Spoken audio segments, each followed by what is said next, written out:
Ghazali decode நண்பர்களுக்கு அன்பு வணக்கம். இன்னைக்கு ஜியோ பொலிட்டிக்ஸ்ல உண்மையிலேயே பெரிய கவலை தரக்கூடிய செய்திகள்லாம் வந்துகிட்டு இருக்கு.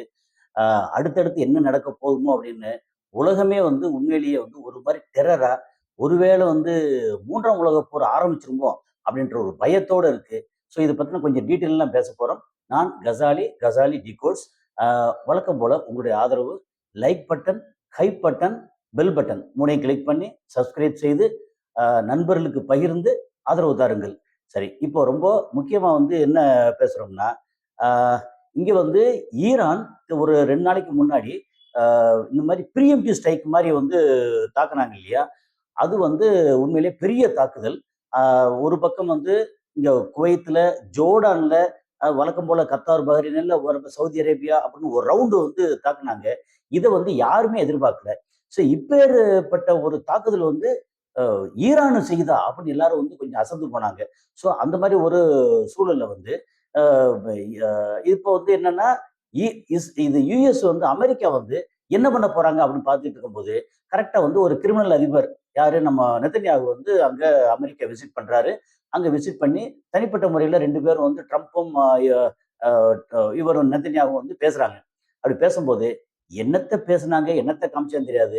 அதாவது இந்த 7.5 யாரு, நம்ம நெத்தன்யாகு. இந்த 7.5 எப்பெல்லாம் போய் பேச போகுதோ, அதுக்கப்புறம் ஈரான்ல, அப்புறம் மற்ற இடங்கள்ல, இப்ப முன்னாடி காசால பார்த்தா காசால, அதுக்கப்புறம் லெபனான், அப்படின்னு ஒவ்வொரு இடத்துலயும் அமெரிக்கா அடிக்கும் அல்லது இவங்க அடிப்பாங்க, மாத்தி மாத்தி அட்டாக் நடந்துகிட்டே இருக்கும். அதாவது இந்த 7.5 போய் என்ன பேசுச்சு அப்படின்னு தெரியல. ஏன் அப்படி சொல்றேன் அப்படின்னா, அதாவது இந்த இந்த இடத்துல போர் நிற்கவே கூடாது. முழுக்க முழுக்க ஏதாவது ஒரு வழியில போர் நடந்துகிட்டே இருக்கணும். அமெரிக்கா அது பலிகடை ஆகுதா அல்லது அமெரிக்காவோட திட்டமே அதுதானே தெரியாது. ஏன்னா நம்ம நினைக்கிறோம் இஸ்ரேல் அப்பர் ஹேண்ட் எடுத்து அமெரிக்காவை ஆட்டி படைக்குது அப்படின்னு சொல்லி நினைக்கிறோம். நிறைய பின்னூட்டங்கள் அப்படித்தான் வருது, சில கருத்துக்கள்லாம் அப்படித்தான் இருக்கு. ஆனா அதையும் மீறி ஒருவேளை அமெரிக்காவோட திட்டமே இதுதானோ? இது 800க்கும் மேற்பட்ட தளங்கள் உலகத்துல, 190க்கு மேல இருக்கக்கூடிய நாடுகள்ல ஒரு 800க்கு மேற்பட்ட தளங்கள் அமெரிக்கா பராமரிச்சுட்டு இருக்கு. அப்ப பராமரிக்க சும்மா எப்படி பராமரிக்க முடியும்? சாதாரணமா ஒரு ஒரு சின்னதா ஒரு கடை வச்சிருந்தாலோ அல்லது நமக்கு ஒரு செக்யூரிட்டி, சாதாரண வீட்டுக்கு ஒரு என்ன சொல்றது, ஒரு டிரைவரோ செக்யூரிட்டி இப்படி போட்டாலோ அவங்களுக்கு மாச சம்பளம், அவங்களுக்கான விஷயம் சொல்லி பார்த்தா பெரிய சின்ன சின்ன சின்ன குடும்பங்களுக்கு அவ்வளவு செலவு இருக்கு. அப்படின்னா ஒரு நாடு இன்னொரு நாட்டுல இடத்த வாங்கி, அதுக்கப்புறம் உங்களுக்கு நான் பாதுகாப்பு இருக்கேன், என்னோட ஆட்கள் இருக்கும், என்னோட அம்யூனிஷன்ஸ், என்னுடைய ஆயுதங்கள்லாம் இருக்கும், அதுக்கப்புறம் என்னுடைய ஃபைட்டர் ஜெட் இருக்கும், அதுக்கப்புறம் இந்த இடத்த நான் டெவலப் பண்ணணும், அப்படின்னு அப்புறம் அண்டர் கிரவுண்டு பண்ணணும் அப்படின்னு அத்தனை டெவலப்மெண்ட், இதுக்கு எல்லாத்துக்கும் காசு அமெரிக்கா செலவு பண்ணி அவங்களோட ட்ரூப்ஸ், வீரர்கள்லாம் அங்க வச்சு, அதுக்கப்புறம் ஃபைட்டர் ஜெட்ல இருந்து கப்பல் தேவைப்பட்ட அந்த பக்கத்துல கப்பல் இருந்து கப்பல் படையில இருந்த ஆட்கள், அதுக்கப்புறம் அங்க தங்குறதுக்கு இடம், அவங்களுக்கான பேட்டா, அது செலவு அப்படின்னு சொல்லி எக்கச்சக்கமான செலவு.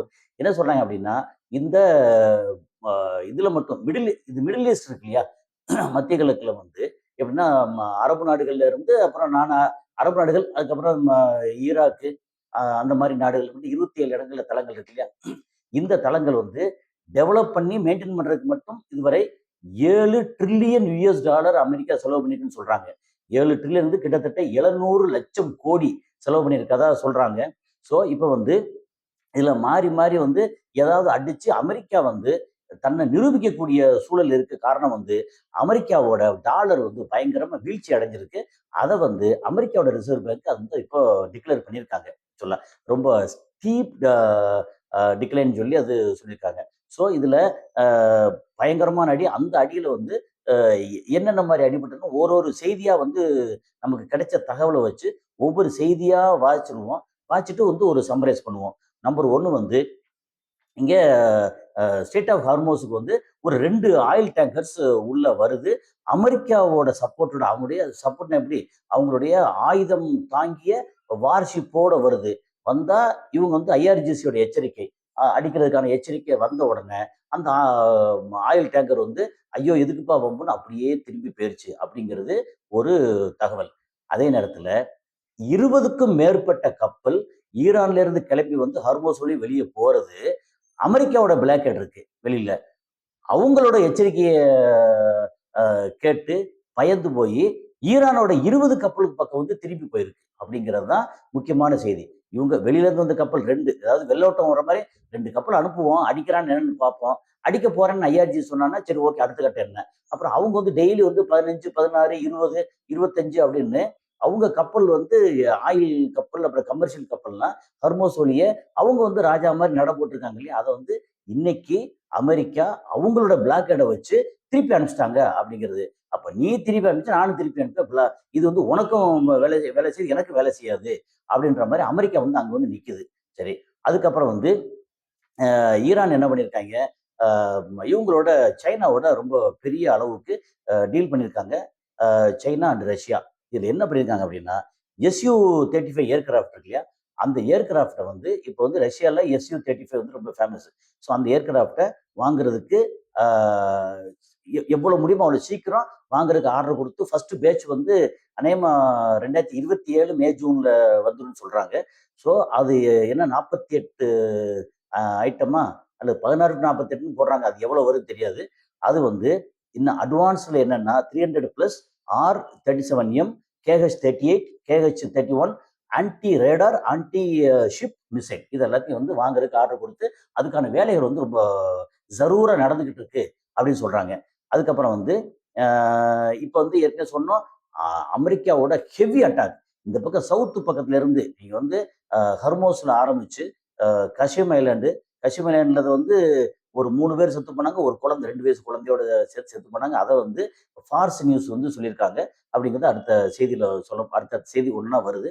அப்போ இங்கேருந்து ஆரம்பிச்சு மேல நார்த்து குவைத் பார்டர் வரைக்கும் போட்டு அடி அடின்னு பயங்கரமா அடிச்சிருக்காங்க. அதுல வந்து இவங்க இதுல கஷிம் ஐலாண்ட்ல என்ன யூஸ் பண்ணிருக்காங்கன்னா, என்னது ATACMS சொல்லி ஒரு முக்கியமான ஒரு ரொம்ப வலிமையான ஆயுதம் அதெல்லாம் வந்து பயன்படுத்தியிருக்காங்க. ஸோ எப்படி பார்த்தாலும் அமெரிக்கா வந்து தன்னோட தோல்வியை வந்து சாதாரண ஒத்துக்கிட்டு வெளியே போறதுக்கான வாய்ப்பு இல்லை. அவங்க முடிஞ்ச அளவுக்கு வந்து அடிச்சு துவம்சம் பண்ணி தான் போவாங்க அப்படின்னு எதிர்பார்க்கிறோம் அப்படிங்கிறதான். அடுத்து வந்து இப்போ அமெரிக்காவோட டாலர் வந்து இப்போ கரண்ட்ல வந்து ரொம்ப டீப்பஸ்ட் டிக்ளைனா இருக்கு. ரொம்ப வேல்யூ வந்து ரொம்ப குறைஞ்சிருக்கு. அதுக்கு காரணம் வந்து வெறும் இந்த போர் மட்டும் இல்லை, டீடாலரைசேஷன் மட்டும் இல்லை. அவங்க என்ன பண்ணிட்டாங்கன்னா, அவங்களுடைய அந்த வட்டி விகிதம் இருக்கு இல்லையா, அந்த விகிதம் வந்து கூட்ட முடியாது. இப்பதான் ஸ்டாண்டர்டா நிற்கும் அப்படின்னு சொன்னோன்னே நிறைய பேர் வந்து வாங்கல. அது வந்து அப்படியே இறங்க ஆரம்பிச்சு அவங்க பாண்டெல்லாம் என்ன செய்வாங்கன்னா, ஐயோ இப்போ வட்டி ஏறலையா அப்ப நான் எதுக்கு வாங்கி சும்மா வச்சிருக்கணும் அப்படின்னு சொல்லிட்டு நிறைய வந்து விற்க ஆரம்பிச்சாங்க போல இருக்கு. டாலரோட வேல்யூ வந்து ரொம்ப டீப்பா இறங்குது. இப்போ எப்படி இறங்குதுன்னு சொல்லியாச்சுன்னா, உதாரணத்துக்கு நீங்க வந்து 2025ல ஒரு $1000 வாங்கி $1000 கையில வச்சிருக்கீங்க. இன்னைக்கு அதை வந்து வெளியில அதுக்கு என்ன அளவுக்கு நீங்க பொருட்கள் வாங்குவீங்களோ அதை வந்து இப்ப எவ்வளவுக்கு போகும் அப்படின்னு சொல்லியாச்சுன்னா, அது வந்து $800 தான் போகும். இப்ப நீங்க எக்ஸ்சேஞ்ச் பண்ணீங்கன்னா அந்த அளவுக்கு தான் நிலைமை. அதாவது பொருளாதாரத்துல இது வந்து நீங்க ஒண்ணு $1000 முன்னாடி என்ன கையில வச்சிருந்து என்ன வாங்குனீங்களோ, அது வந்து இப்போ $1200 குடுத்தா தான் வாங்க முடியும். விலைவாசி ஏறுது அல்லது டாலரோட வேல்யூ குறையுது. டாலரோட வேல்யூ ரொம்ப ரொம்ப குறைஞ்சிருக்கு. அவரு அதாவது கவலைப்படும் அளவுக்கு குறைஞ்சிருக்கு அப்படிங்கிறது தான் விஷயமே. அதுக்கப்புறம் வந்து அ இங்க வந்து 2 பேரும் மாறி மாறி ஏற்கனவே இந்த பக்கம் அமெரிக்கா இது உள்ளுக்குள்ள அதாவது இங்க இருந்து ஃபைட்டர் ஜெட்டை வச்சு நிலத்துக்குள்ள அடிக்குது. எங்க இருந்து வருது அப்படின்னா, இங்க இருந்து குவைத்துல இருந்தோ, பஹ்ரைன்ல இருந்தோ, கத்தார்ல இருந்தோ பெருசா வரல. ஆனா யூரோப்பியன் நாடுல இருந்து வருது, இஸ்ரேல்ல இருந்து வருது. இதுல ஜோர்டான்ல இருந்து எந்த அளவுக்கு வந்திருக்குன்னு தெரியல. ஏன்னா ஜோர்டான் வந்து நிறைய அடி வாங்கியிருக்கு. பட் அங்க இருந்து வர்றதுக்கான வாய்ப்பு இருக்கு. ஏன்னா அடி வாங்கியிருக்கு அப்படின்னா 100% மொத்தத்துக்கு அடி அடி அடிபட்டிருக்காது. ஓரளவு அடிபட்டிருக்கும். அதை வந்து இனி ரிப்பேர் பார்க்குற வேலையும் நடக்கும். ஆனாலும் அங்கேருந்து கிளம்பி வந்து அடிச்சிருக்காங்க. ஏன்னா இப்போதைக்கு ப்ரீஎம்ப்டிவ் ஸ்ட்ரைக்குன்னு சொல்லிட்டு அட்வான்ஸா ஈரான் அடிக்கும்போது அதை பார்த்துக்கிட்டு அமெரிக்கா சும்மா இருந்தா, நீ என்ன சொம்பை ஆயிட்டியா அப்படின்னு ஒரு உலக அளவுல பிரச்சனை வந்துருங்கிறதுக்காக இப்போ வந்து அடிக்க ஆரம்பிச்சிருக்காங்க. திரும்ப அவங்க என்ன பண்ணா புஷேர்ன்ற இடம் இருக்கு இல்லையா, ஈரானோட இடம். அது வந்து எப்படின்னா அணு உலை இருக்கிற அணு ஆயுதம் இல்லை, அணு உலை. அணு உலையில இருக்கிற இடம். அந்த இடத்துல பெரிய அளவுக்கு அட்டாக் பண்றதுக்கு ஏற்பாடு பண்ணிட்டு இருக்காங்க அப்படின்னு சொல்லி தகவல் வருது. அதுக்கப்புறம் வந்து அமெரிக்கால என்ன பண்ணாங்க ஏற்கனவே சொல்லிட்டு இருக்காங்க, அவங்களுக்கு வந்து இந்த பேட்ரியாட் மிசைல் இருக்கு இல்லையா, அந்த பேட்ரியாட் மிசைலுக்கு யூஸ் பண்ணக்கூடிய பேட்ரியாட் ஏர் டிஃபென்ஸ் சிஸ்டம் அதுல யூஸ் பண்ணக்கூடிய மிசைல், அந்த மிசைல் நிறைய குறைஞ்சு போச்சு அப்படிங்கிறதுக்காக கரெக்டா வந்து இப்ப என்ன பண்ணாங்கன்னா, அமெரிக்கா ஆர்மி என்ன பண்ணுது, இந்த மாதிரி ஒரு கம்பெனி லாக்ஹீட் மார்டின் அப்படின்னு சொல்லி ஒரு கம்பெனி அவங்களோட கான்ட்ராக்ட் போட்டிருக்காங்க. எப்படின்னா $58.62 பில்லியன். அப்படின்னா ஒரு 5,50,000 கோடி. 5,50,000 கோடிக்கு வந்து இப்போ ஆர்டர் கொடுத்துருக்காங்க. ஒரு வருஷத்துக்குள்ள அவங்க வந்து 1000 மிசைல் வந்து கொடுக்கணும் அப்படின்னு சொல்லி அதுக்கான வேலை வந்து ஜரூரா நடந்துகிட்டு இருக்கு. அது எப்படின்னா அந்த பிஎஸ்சி 3 எம்எஸ்சி அப்படின்னா அதுக்கு அந்த அந்த வேரியன்ட் அது ஆக்சுவலா அதுக்கு அந்த இன்டர்செப்டார் வந்து ஆர்டர் கொடுத்துருக்காங்க. அது அங்கே ஜரூரா வேலை ஆரம்பிச்சிருக்குன்றாங்க.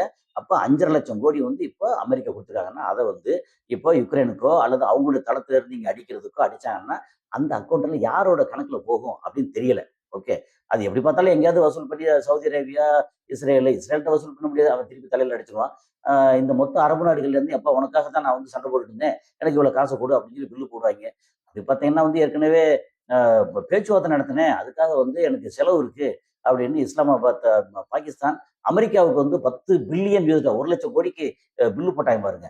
அது மாதிரி அத பாகிஸ்தானே அமெரிக்காட்ட இவ்வளவு பெரிய பில்லு போடும்போது அமெரிக்கா வந்து அரபு நாடுகள் எவ்வளவு பெரிய பில்லு போடுவாங்க.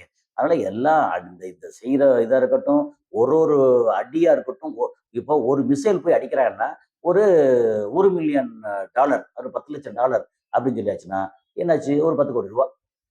10 மில்லியனா இல்ல 1 மில்லியன் அப்படின்னா 10 லட்சம். 10 லட்சம் இன்ட்டு 100 அப்படின்னு எடுத்தீங்கன்னா 10 கோடி ரூபாய். அப்படி ஒரு அடி அடிச்சா 10 கோடி ரூபாய். 1000 அடி அடிச்சாச்சுன்னா 10,000 கோடி ரூபாய். அந்த மாதிரி வந்து இவங்களுடைய செலவு வந்து போயிட்டு இருக்கு. அந்த செலவு பூரா இங்க வந்து தலையில எழுத போறாங்க அப்படிங்கிறதான். அதுக்கப்புறம் வந்து ரொம்ப முக்கியமா இந்த வார் வந்து இந்த போர் வந்து வைடன் ஆகிக்கிட்டே இருக்கு.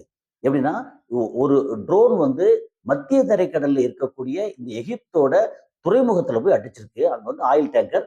அது எதுக்கு அப்படின்னா அமெரிக்காவுக்கு சம்மந்தப்பட்டது. அமெரிக்காவுக்கு ஃபீட் பண்ணக்கூடிய ஆயில் டேங்கர் அப்படின்றாங்க. அதுல போய் அடிச்சிருக்கு. அப்ப எஜிப்ட் வந்து பாக்குறாங்க இது எங்க இருந்து வந்துச்சு? ஈராக்ல இருந்து வந்துச்சா? அல்லது ஏமன்ல இருந்து வந்துச்சா? இல்ல ஈரான்ல இருந்து வந்துச்சா? அப்படின்னு பாக்குறேன். இன்னும் அதுக்கான தகவல் முழுமையா வந்து தெரியல. ஆனா எப்படி இருந்தாலும் இது வந்து எகிப்து வரைக்கும் போச்சு. எகிப்து வந்து மறுபடியும் எதிர்த்து ஈரானை எதிர்த்து சண்டைக்கு வந்தாங்கன்னா இந்த பக்கம் ஈரானோட எகிப்து வருது. அதுக்கப்புறம் ஈரான் ஈரான் மேல யுக்ரைன் வந்து அடிச்சாங்க. அப்ப யுக்ரைனை நோக்கி வந்து அவங்க மிசைல் அனுப்ப போறதா சொல்லிட்டு இருக்காங்க. 48 மணி நேரத்துல அனுப்புவோம்னு சொன்னாங்க. அது சொல்லி 24 மணி நேரம் ஆச்சு. ஸோ இப்போ எப்போ அனுப்ப போறாங்கன்னு தெரியல.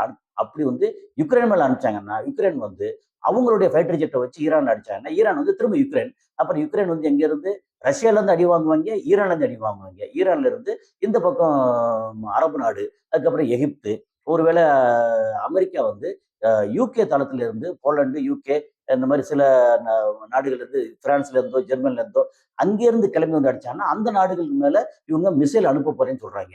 அப்படி அனுப்பிச்சாங்கன்னா என்னாச்சும் கொஞ்சம் கொஞ்சமா இதை தொட்டு அதை தொட்டு அதை தொட்டு வந்து ஒரு மாதிரி கிட்டத்தட்ட உலக போர் பக்கம் வந்துடாது. அந்த ஒரு பயங்கரமான சூழல் வந்துகிட்டு இருக்கு. இந்த சூழல் வந்து நல்லதுக்கு இல்லை அப்படிங்கிறதான். சரி, இதுல ரொம்ப இன்னும் ஒரு முக்கியமான விஷயம் என்னன்னா ஜோர்டான் எடுத்துக்கிட்டீங்கன்னா ஜோர்டான் மன்னர் அவர் வந்து முழுக்க முழுக்க ப்ரோ அமெரிக்கன், அதுக்கப்புறம் ப்ரோ இஸ்ரேலியன். அதனால அதை வந்து எல்லாருக்கும் தெரியும். ஓகே. ஆனா அங்க இருக்கக்கூடிய பப்ளிக், அதுக்கப்புறம் லீகல் டிபார்ட்மெண்ட்ல இருக்க முக்கியமான ஆட்கள், அப்புறம் பொலிட்டீஷியன்ஸ் எல்லாம் வந்து என்ன செய்யறாங்க, அமெரிக்கா வந்து இங்க இருந்து வெளியேறு, அமெரிக்கா இங்க வேண்டாம், அமெரிக்கா இருக்க பத்தி இந்த அடி வாங்கியிருக்கோம், அமெரிக்கா வேண்டாம் அப்படின்னு அமெரிக்காவுக்கு எதிர்ப்பு குரல் நூத்துக்கணக்கா ஆயிரக்கணக்கான பேர் வந்து கூடி குரல் கொடுத்துருக்காங்க. இது சாதாரண மக்கள் இல்ல, ரொம்ப உயர்ந்த இடத்துல இருக்கக்கூடிய ஜோர்டானோட மக்கள், ஜோர்டானோட பொலிட்டீஷியன்ஸ், லீகல் ஆட்கள், அப்புறம் முக்கியமான உயர்ந்த இடத்துல பப்ளிக். அது சாதாரண தெருவில் போற பப்ளிக் இல்ல. ரொம்ப முக்கியமான இடத்துல ஒரு பணக்கார, ஒரு வசதியான, ஒரு தொழில் செய்யக்கூடிய ரொம்ப பெரிய பப்ளிக். அவங்கலாம் ஆயிரக்கணக்கான பேர் வந்து கோரிக்கை வச்சிருக்காங்க. நோ, நமக்கு இனிமே இங்க யுஎஸ்ஏ இங்க வேண்டாம், இந்த தளத்தை வந்து தூக்குங்க வேண்டாம் அப்படின்னு சொல்லி கோரிக்கை வச்சிருக்காங்க. அது வந்து ரொம்ப ரொம்ப முக்கியமான ஒரு செய்தி. அதுக்கப்புறம் வந்து ஹர்மோஸ் வந்து ஓப்பன் பண்ணணும் அப்படின்னு சொல்லி அமெரிக்கா வந்து ஆர்டர் மிரட்டுறாங்க. மிரட்டுனா நோ, இங்க வந்து அமெரிக்காவோட மிரட்டல் இங்க இருக்கிற வரைக்கும் ஹர்மோஸ் வந்து திறக்கப்படவே மாட்டாது. நீங்க என்ன வேணா பண்ணிக்கங்க, திறக்கப்பட மாட்டாது அப்படின்னு சொல்லி ரொம்ப ஸ்ட்ராங்கா பேசியிருக்காங்க. இது இங்கிருந்து ஈரான்ல இருந்து அவங்க அப்படித்தான். ஏன்னா ஹர்மோஸ் விட்டு கொடுத்தாங்கன்னா அப்புறம் ஈரானுக்கு ஒண்ணுமில்ல, எல்லாம் வந்து போவாங்க, சாதாரண பேர் திரும்ப அடிப்பாங்க. இவ்வளவு வாங்கின அடிக்கு வந்து பதில் கொடுக்கணும்ல. அதாவது பதில் கொடுக்கணும்னா இவங்க ஈரானோட நாடு வந்து உள்ளுக்குள்ள நிறைய நாசமாயிருக்கு. அதே மாதிரி இவங்க திரும்ப வந்து அமெரிக்காவோட நிலைகள் அடிச்சிருக்க, என்ன மக்கள் வாழ்ற இடத்த அடிக்கல. அப்போ இந்த மாதிரி நாசமானதுக்கு பதில் சொல்லணும்ல. அமெரிக்கா அந்த ஏரியா விட்டு ஓட ஓட விரட்டணும் அப்படிங்கிறது ஐடியா. அமெரிக்காவோட முக்கியமான இடங்கள்ல வந்து முக்கால்வாசியை வந்து காலி பண்ணிட்டாங்க. முக்கால்வாசின்னா பாதிக்கு மேல காலி பண்ணிட்டாங்க. அமெரிக்கா வந்து அங்கிருந்து இனி நிம்மதியா தொழில் செய்ய முடியாது. தொழில் செய்ய முடியாது, நிம்மதியா அங்க அந்த தளங்களை வச்சு பராமரிக்க முடியாதுன்ற சூழல் வந்துருச்சு. அமெரிக்கா வந்து உண்மையிலேயே தோல்வி முகத்தில் இருக்குங்கிறது எல்லாருக்குமே தெரிஞ்சு போச்சு. ஸோ அத கொண்டு வந்து சேர்த்தது ஈரான். ஈரான் வந்து அடிச்சுட்டே இருக்காங்களா, இப்ப ஈரான் வந்து இப்ப இதுக்கு பதிலடியா வேற என்ன செய்ய போறாங்கன்னு தெரியல. அவருக்கு சப்போர்ட்டா ஈரானோட ப்ராக்ஸி ஈராக்ல இருந்து அடிக்கிறாங்க. அதுக்கப்புறம் ஈரானோட மெயின் பெரிய ப்ராக்ஸி ஹவுத்திஸ் ஏமன்ல இருந்து அடிக்கிறாங்க. ஸோ இதெல்லாம் சேர்ந்து வரும்போது தான் அந்த மொத்த ரீஜன் வந்து உண்மையிலே கலகலத்து போய் கிடக்கு. இப்போ என்னாச்சு அப்படின்னா, சவுதி அரேபியா அது வந்து வாங்கியிருக்க அடி சுத்தியே அத்தனை இடத்துலயும் தாக்குதல். சவுதிய வந்து கிட்டத்தட்ட பேரலைஸ் பண்ண மாரி, கை, கால் விளங்காம போயிரும் தெரியுமா? அந்த மாரி கிட்டத்தட்ட பேரலைஸ் பண்ண மாரி ஆக்கியிருக்காங்க. நீங்க வந்து ஜெசிம் இதுல வந்து அ ஒரு நாளைக்கு வந்து 4,00,000 பேரல் நிறு அங்கருந்து சப்ளை பண்றத நிறுத்தி வச்சுட்டாங்க. அதுக்கப்புறம் வந்து யான்போட போர்ட் அங்க அடிச்சிருக்காங்க. அதுக்கப்புறம் வந்து அ அ என்னது அப்கேக் அப்படின்ற இடத்துல பம்பிங் ஸ்டேஷன் அடிச்சிருக்காங்க. அதுக்கப்புறம் ராசனூர் அடிச்சிருக்காங்க. ஒரு நண்பர் வந்து எனக்கு மெசேஜ் போட்டிருந்தாரு. நான் வந்து இந்த மாரி இதுல தான் ஆரம்கோல தான் நான் வேலை பார்க்குறேன். முக்கியமான வேலை பார்க்குறேன். அப்படி ஒரு அடியும் இங்க இல்லையே அப்படின்னு சொல்லி நமக்கு சொல்லியிருந்தாரு. அப்படி அவருக்கு உண்மையிலே தெரியாது. என்னன்னா, அங்க உள்ளுக்குள்ள இருந்தாலுமே அவங்க பாட்டுக்கு ரூம்குள்ள இருப்பாங்க. வேற ஒரு இடத்துல அதாவது அவங்க இருக்காங்கன்னா, அவங்க தங்கியிருக்க இடம் வந்து அந்த ம டிப் ஆயில் போர்ட்டு, அதோட டேங்க் அதில இருக்கிற இடத்துல இருந்து எப்படி பார்த்தாலும் வந்து கிலோமீட்டர் கணக்குல தள்ளி தான் உள்ளுக்குள்ளேயே கிலோமீட்டர் கணக்குல தள்ளி இருப்பாங்க. அப்புறம் அங்க அடிச்சாச்சு. அடிச்சதுக்கு அப்புறம் வந்து திரும்பி பார்த்தாலே எங்கேயாவது எரியும் எரியும் எரியாம இருக்கும். மிட்நைட் அடிச்சாங்கன்னா, தூங்கி எந்திரிச்சு பார்க்கும்போது ஒண்ணும் தெரியாது. அது போக ஐயோ! நாளைக்கு காலையில பார்த்தா செய்தி தெரியுமே! அப்படின்னு நம்ம ஊர் மாரி செய்தித்தாள்ல வந்து எல்லாம் வரவா செய்யும். அங்க ஒரு செய்தியும் வந்து சேராது. அவங்க வந்து அப்படியே மொத்தத்துக்கு வந்து சென்சார்டு அப்படின்னா ரொம்ப ரெஸ்ட்ரிக்டட் நியூஸ் தான். அதனால அவங்களுக்கு தெரியாது. எனக்கு வந்து அந்த மாரி போட்டிருந்தாங்க. பட் நமக்கு மேல இருந்து வரக்கூடிய தகவல் இருக்கு இல்லையா? அது அல் ஜசீராவா இருக்கட்டும், அதுக்கப்புறம் வந்து பிபிசியா இருக்கட்டும், வேற வால் ஸ்ட்ரீட் ஜேர்னல் இந்த மாதிரி நிறைய ஜேர்னல் வரும்போது என்னென்ன இடத்துல அடி வாங்கியிருக்காங்களோ, இப்போ சவுதி அரேபியா கிட்டத்தட்ட பேரலைஸா இருக்காங்க அப்படின்னு சொல்லி சொல்றாங்க. அதனால இப்ப சவுதி என்ன பண்றாங்க, அவங்க வந்து பயங்கரமா வந்து அர்ஜ் பண்றாங்க எங்க அமெரிக்காவ. எங்களுக்கு வந்து F-35 வந்து நிறைய வேணும். அத குடுங்க அப்படின்னு சொல்லி வெளியுறவுத்துறை அந்த அமைச்சர் வந்து அங்க போய் இருந்து பிடிஎக்ஸ் இருக்கட்டும், மத்தவங்ககிட்ட வந்து லாபி பண்ணி, ஐயா உங்களுக்கு ஏதாவது வந்து பெருசா வேணுமா நான் தர்றோம். எங்களுக்கு வந்து F-35 வேணும். நாங்க வந்து திருப்பி எங்க கையில எக்கச்சக்கமான F-35 வேணும். அத வச்சு நாங்க வந்து ஈரான பயமுறுத்தணும். அப்படின்ற மாரி வந்து ஆர்டர் குடுத்துருக்காங்க. ஸோ என்ன நடக்க போகுதுன்னு தெரியல. எப்படி பார்த்தாலும் ஹர்மோஸ் குளோஸ்டு, அ பாபல் மந்திப்பும் சவுதி அரேபியாவுக்கு குளோஸ்டு. ஓகே. அதுக்கப்புறம் அ எ இந்த பக்கம் எகிப்து வரைக்கும் சண்டை விரிவடைஞ்சிருக்கு. அந்த பக்கம் ஈரான்ல இருந்து காஸ்பியன் கடல தாண்டி அ ம உக்ரைன் வரைக்கும் அங்க போயிருக்கு. அதுக்கப்புறம் இங்க மிரட்டல் விடுது. எங்க ஐரோப்பா நாடுகள் மேல மிரட்டல் விடுது. ஸோ இந்த மாதிரி ஒரு பெரிய அளவுக்கு அங்க வந்து எஸ்கலேஷன் ரொம்ப ஸ்ட்ராங்கா இருக்கு. இந்த இடத்துல வந்து ஒண்ணு சொல்லலாம். இப்போ அ இஸ்ரேல் வந்து போயி நல்லா ஸ்க்ரூ பண்ணி தூண்டி விட்டுட்டு அமைதியா வேடிக்கை பார்க்குறாங்க. வேடிக்கை மட்டும் பார்க்கல. அவங்க வந்து எனி டைம் வந்து நாம நமக்கு கேள்விப்படுற வரைக்கும் ஈரான் மேல இந்த மாதிரி சின்ன அளவுல ஒரு அணு ஆயுதத்தை வந்து சோதிக்கிற அளவுக்கு சோதிக்கிறதுல போட்டு தாக்குற அளவுக்கு தயாரா இருக்க சொல்றாங்க. ஸோ போர் வந்து மிக பெருசா தீவிரம் அடைஞ்சிருக்கு அப்படிங்கிறதா இன்னைக்கான செய்தி. ஸோ அடுத்த ஒரு காரணம் சந்திப்போம். நன்றி.